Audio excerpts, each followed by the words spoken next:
Welcome back to Life Unrehearsed. I'm Matt Delvecchio, specializing in life transitions, elder care planning, and the senior living industry. And I'm Corrie Sirota, clinical social worker and author of Someone Died, Now What?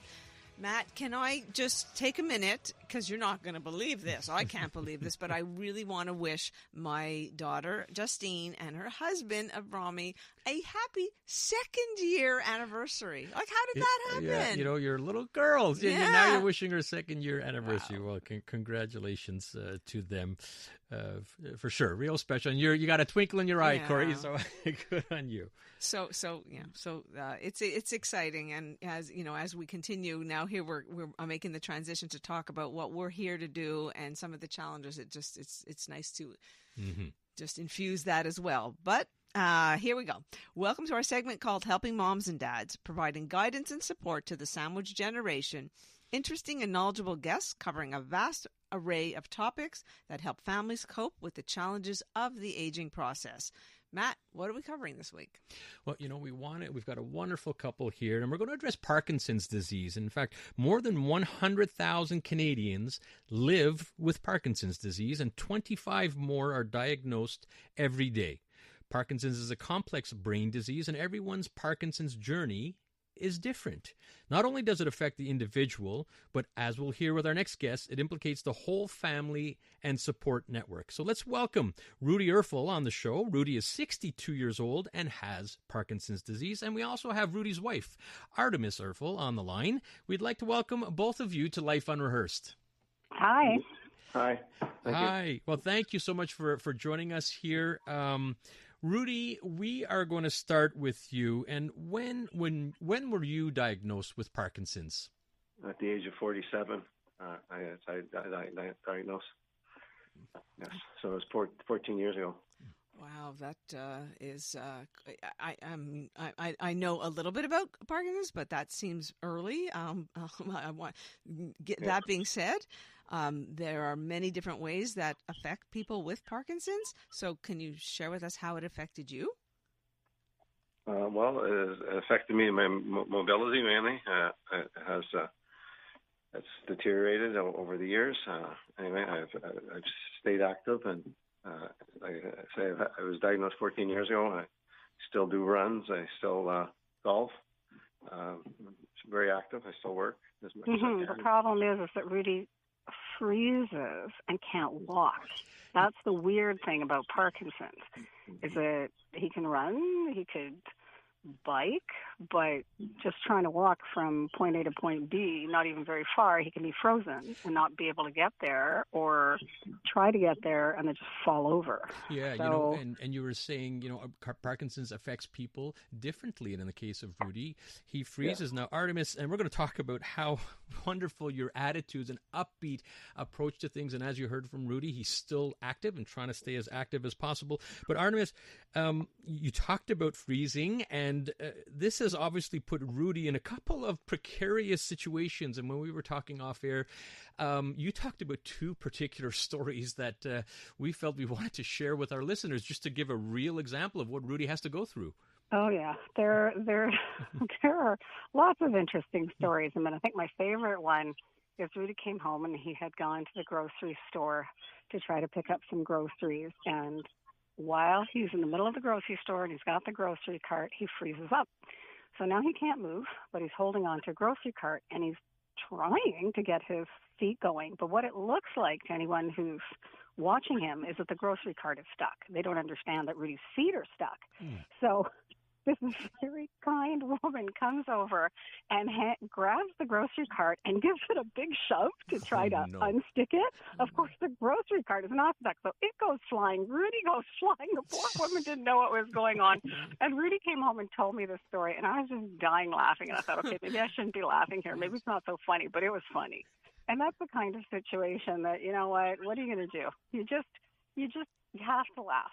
I mean, you just have to. Otherwise, you're not going to go anywhere. Well, God bless you for laughing. Yeah, that's my favorite story. Another one, which I felt kind of bad, was I was in bed, and Rudy was coming home late one night, and it was really cold. It was the middle of winter, and I think it was like 30 below. And he gets out of his truck and makes it halfway to the house, and he freezes. And that's how quick it can be. Like, so he's halfway between the truck and the house, and he can't move. And he's got a cell phone, and he's trying to call me, but I'm totally out of it, and I don't hear the cell phone. So he eventually, after half an hour of being outside, makes it to the door. And the next morning, he's like, you think you could have woken up? I was like, oh, I'm so sorry. But, you know, Parkinson's, you get used to weird things happening. Anyway, I was just very happy he hadn't frozen to death. What can I say? Well, that is unbelievable. I want to just point out, you're listening to Life Unrehearsed. I'm Corrie Sirota with my co-host, Matt Del Vecchio, and we are talking about living with Parkinson's disease with Rudy and Artemis Erfle. There you go. See, there you go, Matt. So you talked about freezing. Now, for me, the natural question is, how do you become unfrozen? How do I become? Did you want to answer that? How do I become unfrozen? Is that what you asked? Yeah. Well, I took a cane and I added a piece of wood on the bottom of it that sticks out. So if I need to unfreeze, I need to step over something, and so it's just something your brain has to get you moving again. So I took a cane and I added a piece of wood on the bottom. So it's like somebody sticking their foot in front of me. So I step over that and get moving. Just amazing. I've seen this firsthand, Rudy, and you're so ingenious, and you found a solution to a real challenge, and it just gets you unfrozen. Now, Artemis talked about the fact that this I can't imagine this grocery cart incident, and you went for a tumble, and everyone's kind of chuckling a little bit at your expense, but I don't want to make light of it because, Rudy, could you estimate how many times you've actually fallen since diagnosis? They keep asking me that at the neuro when I go for my 6-month appointments, and I fall 10 to 15 times a day probably. But I usually fall down on my knees. I wear knee pads most of the time, so when I'm working in, so I don't get hurt, but I don't have major falls. They're all small falls, but probably I would say 10 to 15 times a day.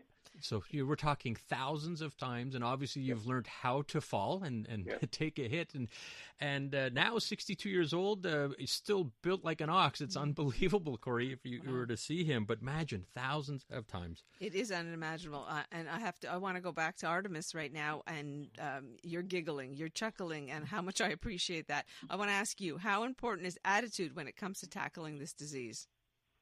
Well, there's one interesting thing a lot of interesting things, but one thing with Parkinson's is as part of the disease, you can become depressed. And we hear a lot about mental health. Mm-hmm. And if that happens, that's really tricky because the doctors are trying to deal with the Parkinson's with medication, and then they're trying to deal with a depression. However, you also don't have to get depressed, but if you don't get the depression with Parkinson's, then it's kind of your choice how you deal with this. So if you can deal with it in a positive way, and it's okay, well, I'm stuck with this, but somehow the way Rudy has, which is like really amazing for me being his wife, thank goodness I have a husband who does have a positive outlook. Mm-hmm. Now, all right, let's just deal with it because we don't have a choice. And you just work towards, making the best of every day. You can actually get through it. And the doctors are very helpful. But that's the one thing that it's a personal thing. Yeah. You really have to make that choice that you're not going to complain and be miserable. Because if you're going to do that, pretty much your life is over. What's the point? Yeah, absolutely. Right? And you're stuck with it. Yeah.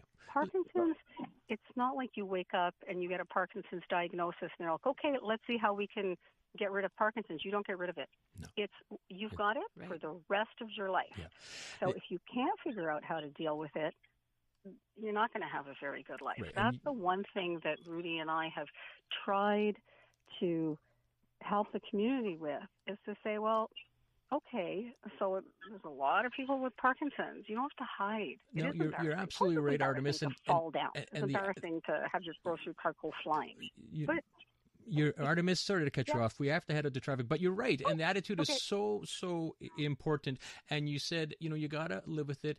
However, you've done more than just live with it and have a good attitude. You guys are making a real difference in the community. We have to head out to traffic, but when we come back, we're going to hear about the Rudy's Run for Parkinson's, a super initiative that you have spearheaded, and we're going to hear a little bit more. But first, let's head out to the CJAD Traffic Center from Jill Fitzgerald. I want to know more about this run, Rudy's Run for Parkinson. I understand that you do a lot for the Parkinson's community and bring awareness to this very debilitating disease. So in particular, Artemis, can you tell us about the Rudy's Run for Parkinson's? Sure. We've done 3 runs with COVID in the middle, so we had one event that wasn't a run. And the idea was that we wanted to raise awareness of Parkinson's and also raise funds for research, because if there's going to be a solution to Parkinson's, it's going to be through research. So what the run is, it's in Point Claire at Voyageur Park. There's a track, and we invite everyone to come, including, mums, dads, grandparents, kids, even dogs, and we even have a little kid run, and just run around the track. We do a 5K and a 10K, but it can be anything. It can be 1K, you can walk, you can run. Rudy, of course, wanting to show off a little bit, does the 10K every time. So even though he can't walk and he freezes, he can run 10K, which is more than I can do. Actually, we've raised in the 4 years that we've had events, we have raised, Rudy, correct me, but I think it's 250,000. Yeah, more than that. Closer to 300,000. Closer to 300,000. Sorry, Rudy's the numbers person, not me. Yeah. So 300,000, and it's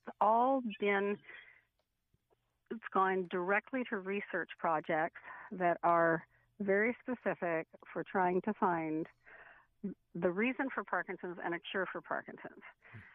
There's Parkinson's Canada, who receives the fund, does an awesome job with all sorts of things. But personally, for me and Rudy, the part that we're really interested is the research. So we get to choose the research projects that this money will go to. And we just hope that it'll help, and that one day there will be a cure, and that Parkinson's won't be something that people have to live with for the rest of their lives. The event itself, Rudy's Run's a lot of fun. We have live bands. Everything's donated. People are so generous. They're so wonderful. We have baking. We have Madison's ribs. We have all sorts of cool stuff that's free during the run. So it's a really good event if anybody ever gets the chance to go.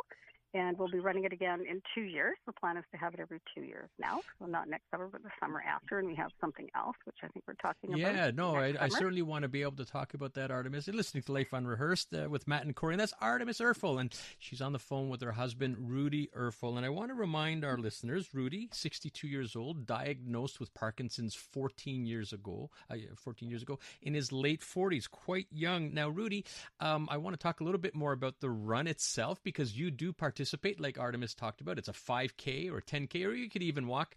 I was amazed. I figured, okay, you're going to walk, but no, not for you. I think you actually do the 10K, don't you? Yes, I do. Yeah, I do the 10K every year. This year was particularly difficult because it was extremely hot. We had the event in July, and it was extremely hot.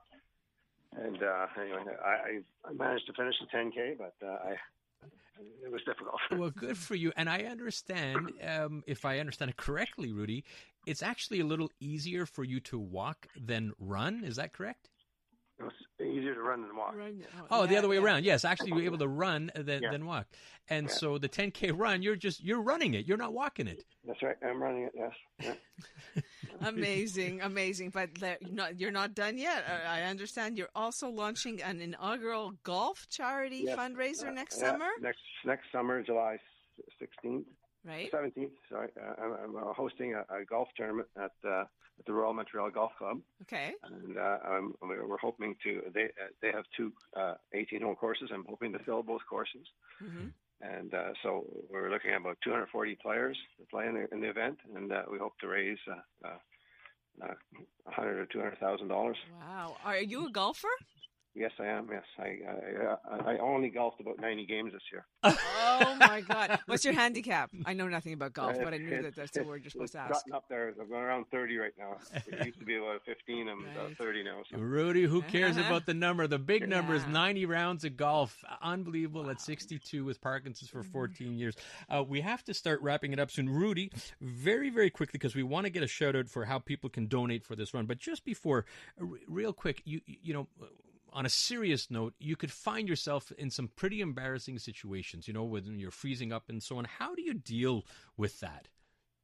I just mainly joke about it with people. I mean, I was at a bar recently with my friend, and anyway, I froze up, and so I had this one woman came over and helped me to get going again, and another woman came. So I said to the bouncer on the way out, I said, "This is how I pick up the ladies at the bar." There you go. Oh, great. Artemis, you're listening here, but you know what? We're going to have you have the last word, Artemis. Mm-hmm. This Rudy's Run for Parkinson's, you're collecting donations throughout the year, even though you did the run just recently. That's right. We're still about $5,000 short of our goal this year, so we would be very happy to get a few more donations. How do people donate? You go to rudysrun.ca. There's no apostrophes, no spaces, RUDYSRUN.ca, rudysrun.ca, and that should be the website, and once you're there, it's very easy. That is great. That's rudysrun.ca. Give a little bit, dig in, and it's for a worthy cause. They've raised over $300,000 and probably wanting to double that in the next year or two now that you got the golf tournament going, Rudy. We want to thank you both, Rudy and Artemis Erfle, for joining us here on Life Unrehearsed. Thanks very much. Pleasure. All right. Well, thank you very much, Rudy and Artemis Erfle. One more time for that donation, rudysrun.ca. All right, Corrie, what do we have coming up on the second half? Next week, not second half. Yeah, that's right. Next week on Life Unrehearsed, why cannabis is gaining in popularity for effective pain management, and the fear of public speaking can be paralyzing. We're going to teach you how to put your mind at ease. Yeah, we have an expert, Susanna Baum, coming on the show about that. All right, well, thank you very much for tuning in to Life Unrehearsed. As a reminder, for all your inquiries or assistance with life transitions, elder care planning, and the senior living industry, it'd be my pleasure to help. You can call me at Lianas Senior Transition Support at 514-622-8074 or look us up at Lianas Senior Transition Support. Many thanks to our technical producer, Dan. Great job today. And you could listen to Life Unrehearsed here on CJAD 800 every Saturday at 3 p.m. Life Unrehearsed, brought to you by Lianas Senior Transition Support, helping you navigate home care and senior residences.